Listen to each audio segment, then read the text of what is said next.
Hello reader types, I hope you're doing well. I'm bunny sitting at the moment, which means that I can't film without the rabbit just coming up and trying to nibble at my knees. I have here to share with you today a pile of books that I am planning to read throughout July. And the exciting thing is you can read them too. You can read along with me because I'm going to be giving away a considerable amount of books. Proper details at the end. So there's 5 books I want to read throughout July, and there's a slight theme going on. I'm very happy to tell you, YouTube, that I have a new job. I've gone from one publisher to another publisher, but the exciting thing about my new publisher is that they publish authors like Brandon Sanderson, Patrick Rothfuss, Joe Abercrombie, Joe Hill, Ben Aronovich. I could go on for a long time and just keep listing my favourite authors. Because of this, I felt like quite a bit of my reading this month should be catching up on authors that I haven't read everything they've written yet. So I picked some of my favourites along with some other books from other publishers that I really just wanted to read. So one of my new authors who I'm so ashamed I haven't read yet is Aliette de Bodard. I really hope I'm pronouncing that right. I mean, it's normally bad if I mispronounce an author's name wrong, but if I'm working with them. Here is the beautiful paperback version, which is just about to be published in July. I'd seen the previous original version, which was also beautiful. This book is set in alternative fantasy 1930s Paris, which is just recovering from a huge magical war, which had been led by, among other things, fallen angels. I'm so excited to read this because the 1930s aren't often a time period I get to read. I read so few books that aren't set in America or England, so having something in Paris is always a breath of fresh air. And honestly, the plot, the magic, the kind of gritty world just doesn't sound like anything I've encountered before. I've also heard so many great things about the writing of this book, that it's beautiful, that it's lyrical. The other side of it, I hear it takes no prisoners, that it is gritty and brutal and harsh in its telling. So yes, can't wait. Then I have The Hatching, which was just talked about on the Today Show in America a few days ago. The Hatching is kind of an apocalypse book, an end of the world book with spiders. It was described as an ultimate summer read and a kind of mixture between Jurassic Park and The Walking Dead. This, of all the books I've got, is the one I most want to take on holiday with me because it sounds like one of those books where you just can't stop turning the pages. The problem with it, I'm kind of terrified of it. I am absolutely massively afraid of spiders. There are also some trailers that were made, again, that I can hardly watch. Have a look at the Goodreads page for it with all those loads and loads of great reviews, and they all have terrifying gifs of scuttling spiders across them that even those make my skin crawl. So I'm really actually kind of worried about trying to get this book read.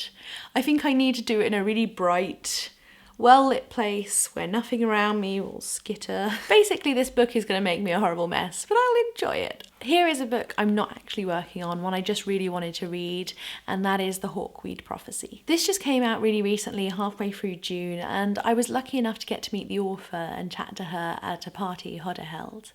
And she seemed fantastic. She's done loads of screenwriting, including Box Trolls, and is working on the Little Prince film at the moment. And talking to her, you could just tell that her book would be really cinematic. It also has all those absolute brilliant fairy tale elements that I just love. Because whether it's Marissa Mayer's Cinder or Shannon Hale's The Goose Girl or The Last Wish by Andrzej Sapkowski, I love things with those threads of fairy tale in. So the impression I got of this book was that it's a changeling story. A girl who is raised in a modern everyday family, although a family whose mother suffers from mental illness, which is interesting to see. And then a girl who grows up in a coven of witches. One girl is clearly magical. She has animals follow her around and can move things with her mind. The other girl, less so. You can imagine which one's which. Now, the next book I'm going to read, I have read something by this author because the next book I'm going to read is Glass Sword by Victoria Aveyard. And I've read the previous book, Red Queen.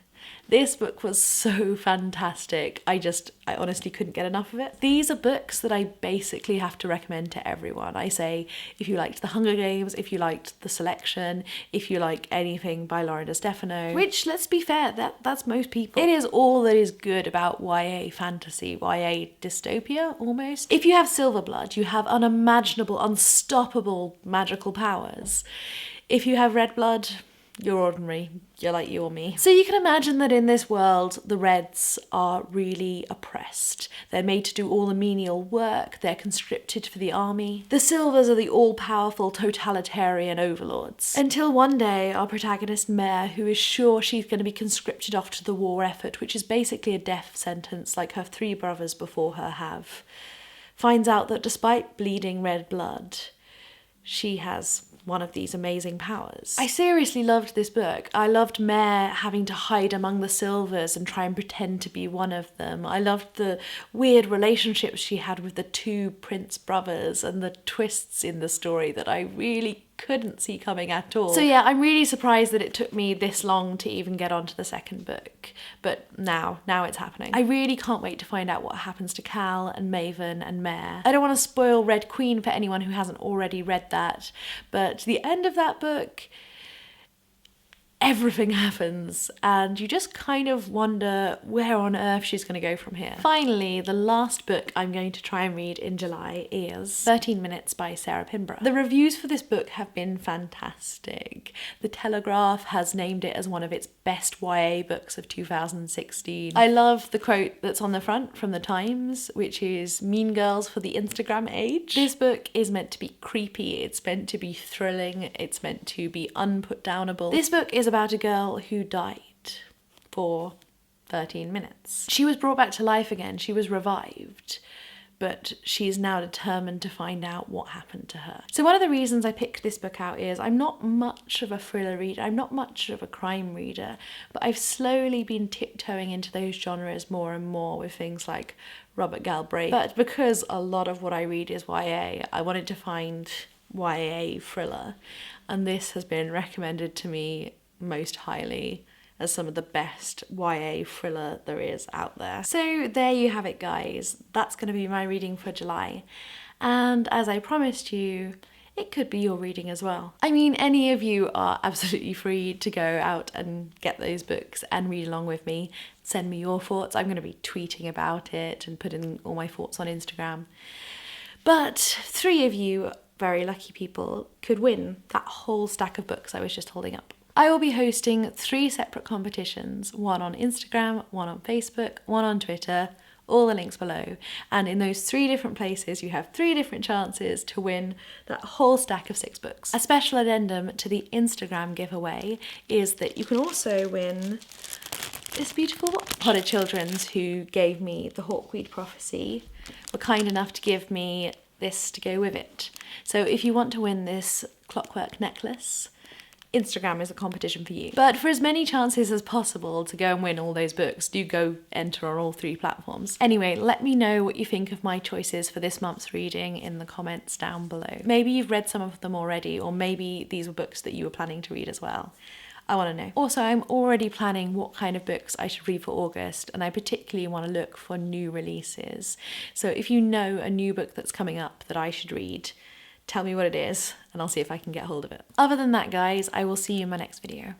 Bye. When I got the email, I think I lunged at my computer going, yes, yes, a million times yes. And I can tell you right now, the film did not disappoint. It is the story of a young girl whose asthma is... They're good books.